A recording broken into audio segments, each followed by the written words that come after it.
Nagkaroon naman ng pagbabago sa presyo ng liquefied petroleum gas o LPG sa lungsod sa kabila ng mga naitatalang rollback sa presyo ng mga produktong petrolyo sa mga nakalipas na linggo. Sa panayam ng Bombo Radio Cagayan kay Ginoong Robinson John Calderon, LPG dealer sa Cagayan City, sinabi niya na ang pababa na umano ang price trend ng LPG sa huling linggo ng Mayo hanggang unang linggo ng Hunyo. Anya, marami umano ang nagugulat kung bakit halos lingguhan ang paggalaw ng presyo ng LPG tanks.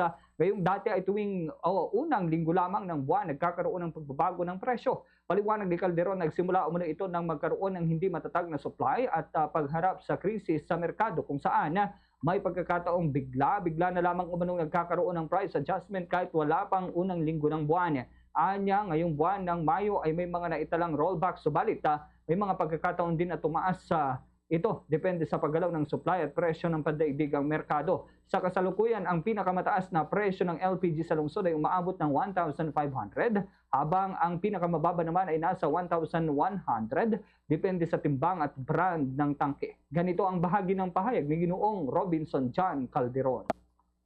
Nagkaroon ng uncertainty sa supply simula nung hindi naging stable yung supply natin, lalo na yung presyo dahil nga po dun sa war crisis. So yung pag-increase po yung price adjustments po natin, nagkaroon din ng mga uncertainty. So may mga days na every other day, every week nagtataas sila o kaya nagbababa. So far po nitong buwan po na ito, yung price trend po natin is pababa siya. Although paunti-unti po na nagre-range ng 1 peso or 2 pesos per kilo, halos every week meron silang mga rollback, yung mga LPG brands natin. Sa Radyo Bombo!